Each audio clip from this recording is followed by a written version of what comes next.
Hello, good day to all of my Kapepe followers. I called my followers as Kapepe, those who enjoys coffee most of the time and consider themselves addicted to coffee.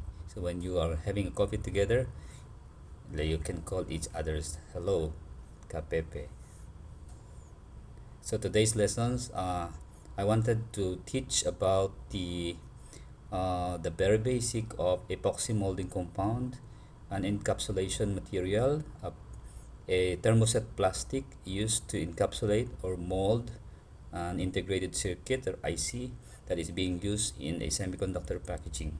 So if you don't know anything, now the common expression of everyone is, I don't know this thing. Maybe I'll try to Google it. So if you, for example, type here epoxy molding compound, you will somehow uh, the system will provide you a lot of resources for you to check onto, right? So you can see here a lot of information you can get it from to understand. However, there is no shortcut for many technical information, but I'm going to provide you a very basic information for those new engineers who have just joined semiconductor packaging. And in this video, I do not own any of the trademarks or ownership of these pictures or video or those information have shown.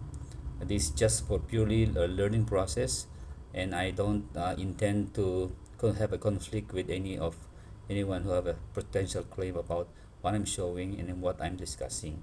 So my purpose is only some sort of lessons to those who are uh, interested to learn about what is the epoxy molding compound. So here we go. Let me just start with this file. So I'll give you just the part one for today's session, a few slides, and I would like to limit my video for like a 5 to 10 minutes, so that you can continue to subscribe and follow me. So some kind of uh, getting a lot of followers and marketing, how you can enhance and help me expand my purpose. So I have an advocacy to express what I have known in the industry for many years. So right today, let me teach every one of you who are currently viewing my video. So let us just call an epoxy molding compound abbreviated using the code EMC. So epoxy molding compound uh, is an EMC. So you can always think about EMC. And this is mainly used for semiconductor packaging. As you can see, when you open your tablet, your laptop, your mobile phones, any personal electronics, you open it up, you can see a lot of components inside the gadget or the components, and then you can see all those black components there are the epoxy molding compound or EMC. It's used to cover the circuitry that is being applied into a certain application. So today I'm giving you a basic study of EMC. We are going to talk about uh, this kind of a thing like resin filler, composition of the EMC, and how the curing process goes on. So moving on. So in this study, in this lecture, I would like to discuss a few of the things here. So including what is EMC, uh, what it is composed of, what are the composition of the EMC, how it is being called epoxy molding compound, and a few of the key term here like resin, catalyst, filler, or what is commonly called a silica, coupling agent, wax, or simply another term is releasing agent, elastomer, and flame retardant. So please remember these keywords here, because we will go through each of these components here in the very special terms. So unlike any other common terms, some of the semiconductor and the chemical industry have been showing totally or a lot of differences with the common terminologies. All right, so let's move on. Let's begin with what is EMC. So EMC, or it is called epoxy molding compound from the term itself. Epoxy, in the layman term, is used to adhere, right? Adhesive, sticky. So epoxy is some kind of sticky material. Molding is a word used to say encapsulate, to cover, according to the intended shape or geometry. And compound is a word that is a mixture of several material. When you mix it all together, it is called compound. So it cannot be a compound if it's just one single component. So it's a mixture of several components that makes it a compound. And EMC is, as I have shared in one of my video here, uh, is some kind of a plastic. So it's a plastic, but it is technically called a thermosetting resin. From the root word thermoset means the temperature is setting the resin into a fixed structure.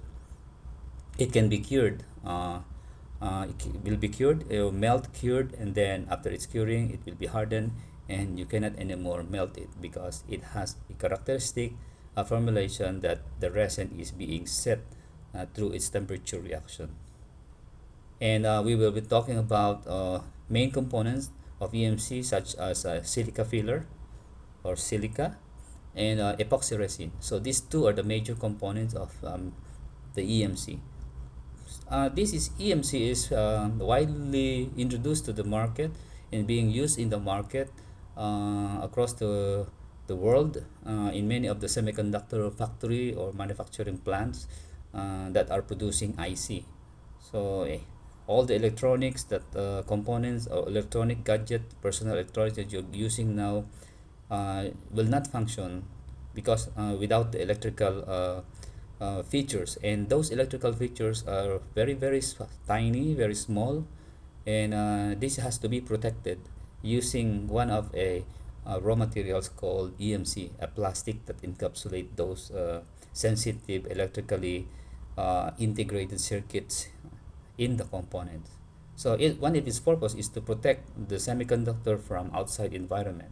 For example, there are a lot of concerns, factors that affects the electrical property or the components or the integrated circuits, or what is called IC, such as when exposed to heat or water, then it could be exposed to certain moisture and some of the mechanical shock. So this component, this EMC, used to protect it from the outside environment factors, such as what I have mentioned here. And then second is it enables easy mounting of the semiconductor. Mounting means it's easy to put that and connect components to components in a one circuit board, right? So again, let me say thermosetting resin is a generic name of resin which is cured by heat. So without heat, this plastic will not be melted and will not be cured. Therefore, if I would like give you an example, you want to check it online in the internet, you can type this kind of examples here as part of the resin. So you have the epoxy resin, you have the phenolic resin, polyester resin, or melamine resin. So for those who are really curious about the meaning and some more technical information, you can get it through the internet, and then we can tackle it at some point during the lessons. And then next, moving on. So you might be getting a lot of terminologies nowadays, but if you're not in the same industry, you will find it very hard to absorb all the technical terms in one sitting. So I would rather you to jot down notes or continue to watch my videos so that you can continuously practice and be exposed to those terminologies that being used in the semiconductor industry. So let me say the left column are all the terms, and then this is the description and key function of its terms here. So let me begin with EMC. EMC, as I have mentioned earlier, is an epoxy molding compound. I have explained each of the keywords here, how it functions. And then the following terms here are mainly used as part of the composition or components of the EMC. So for example, the silica fillers. Silica fillers defines its mechanical strength, mechanical property, because it's a solid material. It serves like a example. Silica is a simple term, is a sand.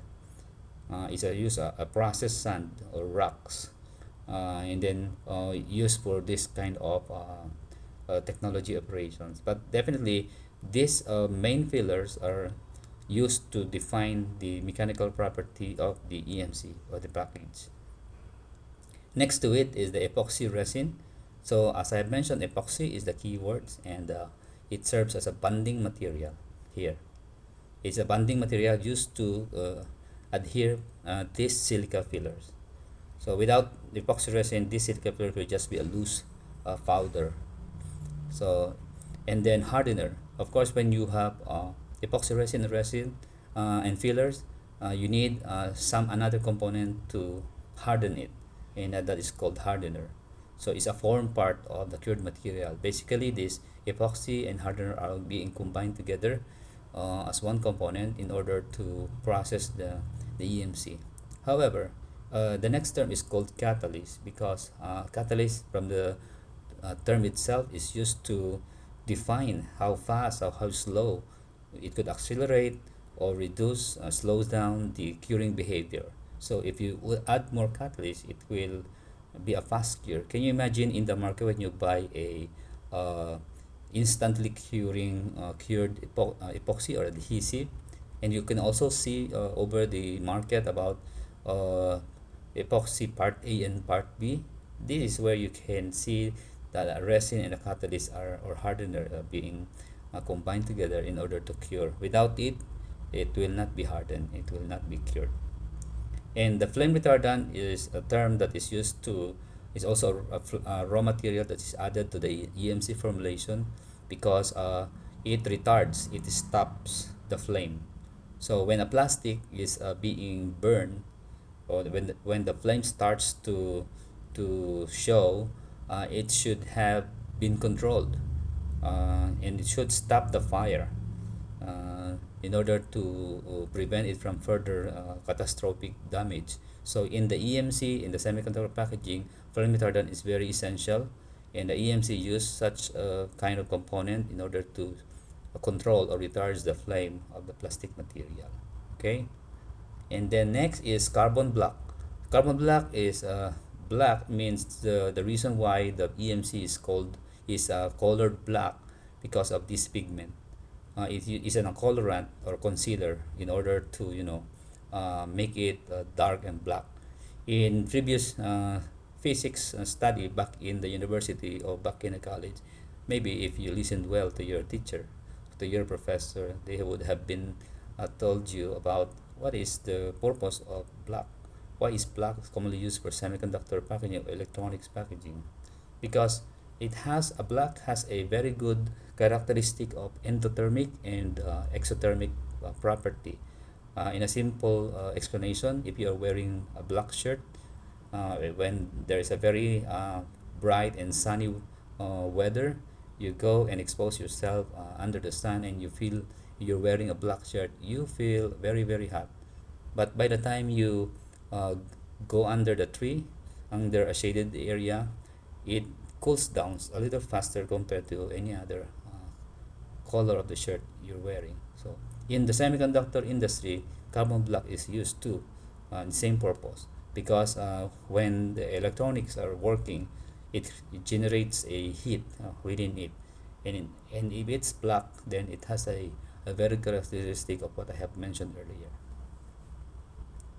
The next is a wax. So wax is very simple, because the function of this is to release, to avoid sticking, and during the demolding or removing of the molded cured components from the molding media or the mold machine, then it's called demolding. It's properly released and does not stick. So wax is a very good component in order to prevent from sticking. However, too much wax could lead you, very releasability means you need a good adhesion as well within the component inside.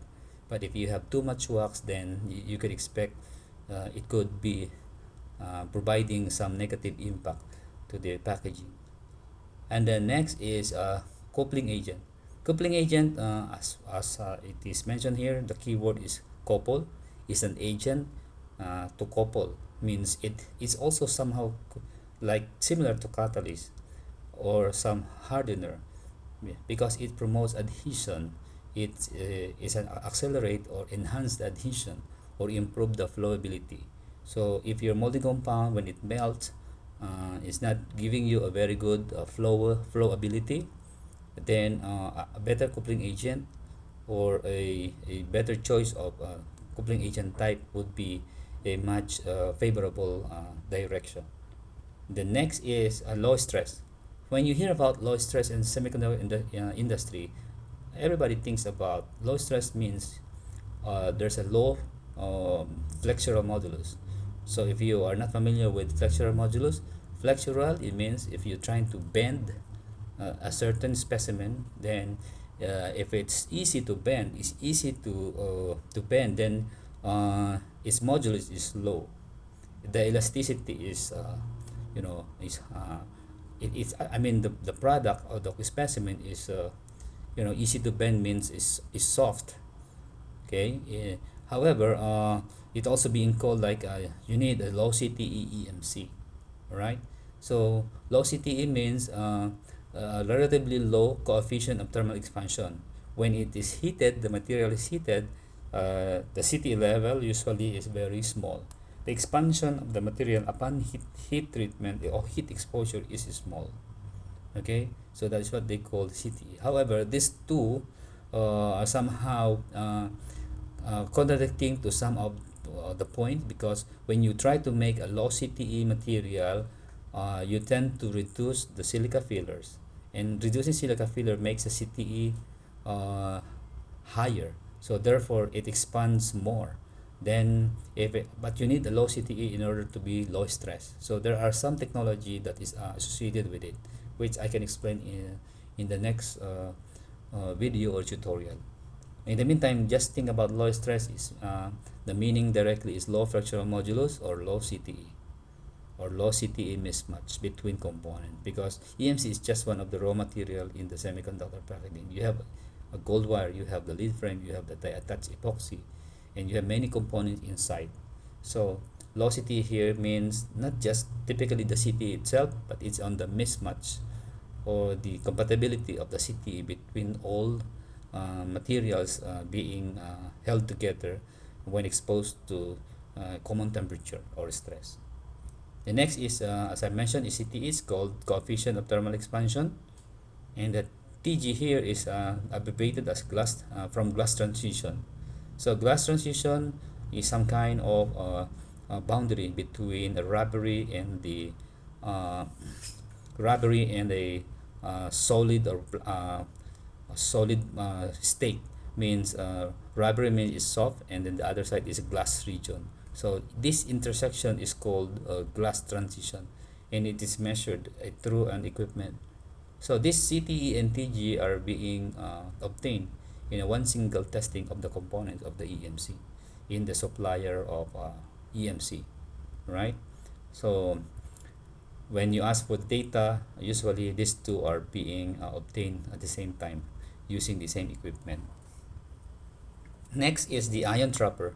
The ion here is what we call the ionic impurities. Is the mobile ions that is being generated through the increase in the moisture or temperature.